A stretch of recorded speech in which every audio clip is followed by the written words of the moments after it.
ABC 10 News at 7 starts now. San Diego is now helping deal with the surge of migrants at the southern border. Good evening, I'm Kimberly Hunt. And I'm Steve Atkinson. Texas is getting overwhelmed trying to process thousands of unaccompanied migrants, including children. As ABC 10 News reporter Mimi Alcala explains, many of them are now being flown here to San Diego.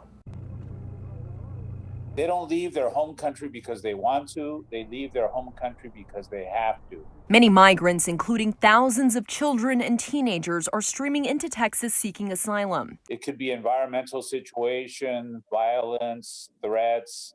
The situation for CBP in the Rio Grande Valley sector becoming so overwhelming that San Diego's Border Patrol sector has stepped in to assist with processing some of the migrants at local facilities. Scheduled flights are coming into San Diego from Texas. CBP telling ABC 10 News they're still operating under CDC guidelines for the COVID-19 pandemic. In a statement saying in part, CBP is making every effort to remain within CDC guidelines and mitigate long periods of processing and holding to minimize potential exposure to our workforce, those in custody, and the community.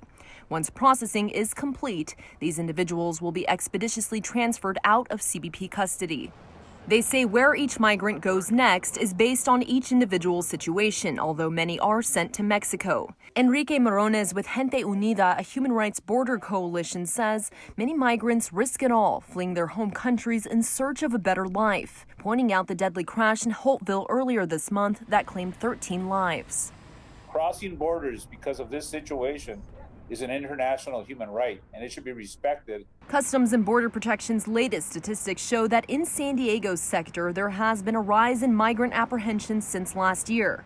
For unaccompanied minors, a 64% increase. For single adults, a 138% increase. But for family units, a 13% decrease. We do get contacted by several organizations and sometimes by the families themselves, and we lend our help in any way that we can. Morones says that includes referring attorneys and helping find shelters as some await immigration hearings. Mimi Alcala, ABC 10 News. The Biden administration has been criticized by some lawmakers, including Congressman Darrell Issa, for the crisis at the border. In an exclusive interview with ABC News, President Biden asked migrants not to come to the U.S. at this time.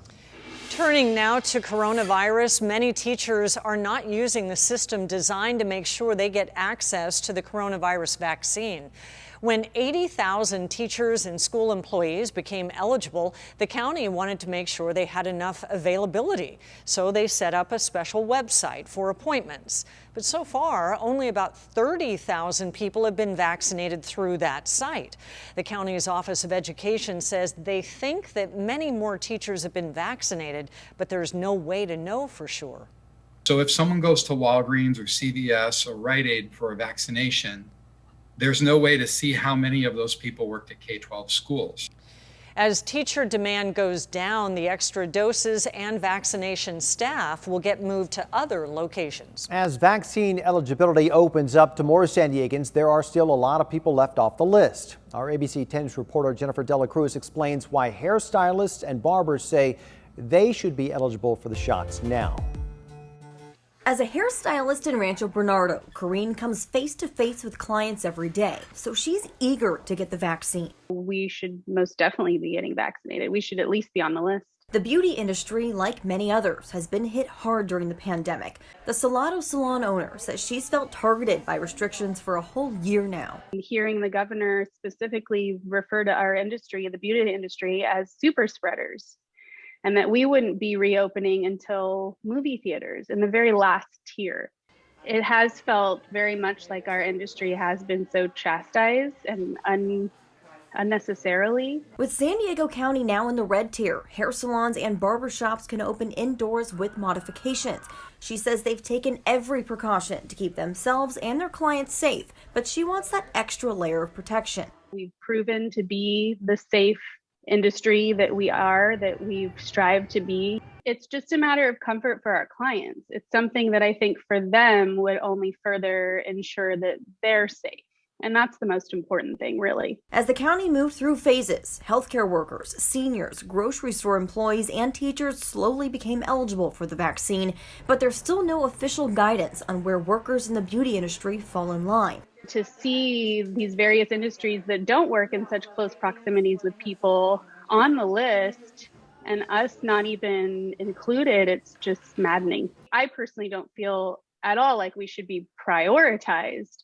We should just be considered. Jennifer Dela Cruz, ABC 10 News. The county is currently vaccinating people in Phase 1C. Specifics on who is eligible in Phase 2 are yet to be determined. Now, the county reported another 439 cases today, while our test positivity rate held at 3%. But another 8 people lost their lives to COVID, bringing that total to just under 3,500. San Diego restaurant owners say they're struggling to fill new jobs now that they've entered the red tier, allowing them to open inside. ABC 10 News reporter John Horn explains why it's happening despite high unemployment and people struggling to rebound. Lily Salick was on a recent shift at Chula Vista's El Cruce 241 when 2 line cooks walked off the job on their first week. We had to be able to talk to our tables and say, hey, excuse me, I'm sorry your food is taking so long. This just one example of the frustration restaurants are feeling when it comes to staffing up for indoor dining in the red tier. We're aggressively interviewing. El Cruce 241 owner Colin Corrigan says he made a couple of good hires recently, but also has been dealing with applicants ghosting him for interviews or accepting offers and not showing up because they got a better offer. This all happening at a time of 8.1% unemployment and 40,000 fewer restaurant jobs in the county. All of us restaurants right now, we're really struggling finding people. Dario Gallo owns 2 restaurants, Civico in Bankers Hill and Little Italy. He wants to hire 10 more people for each location, but says workers, especially in the back of the house, don't want the jobs. He's bumped up his hourly pay with the help of PPP money. I'm super happy that President Biden was able to release this stimulus, but I think it's causing at the same time that jobs like busboys, they're a minimum wage and they're not really tipped out well. Qualified workers recently began receiving up to $1,400 in stimulus payments, and the EDD is tacking on another $300 per week on unemployment checks. But Salick noted the threat of COVID persists. Because we're food service workers, we've been at the most risk since the very beginning, and it hasn't really stopped. She'd like to see workers give her team at El Cruce 241 a chance. John Horn, ABC 10 News. Restaurant owners also attribute the shortage of workers to people leaving town or getting retrained. One restaurant is saying thank you to workers and volunteers who have spent countless hours working at the Petco Park Vaccination Superstation. We know that they're working hard, so it's great for us to kind of bring the party and bring the lunch and spread a little bit of love.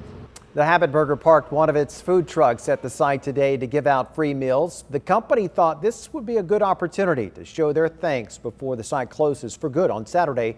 The Habit has also visited other vaccination sites throughout Southern California, including Dodger Stadium. The company says it hopes to visit other sites in San Diego County in the coming weeks. Coachella is being postponed again. The Music and Arts Festival near Palm Springs is reportedly moving from October to April of next year.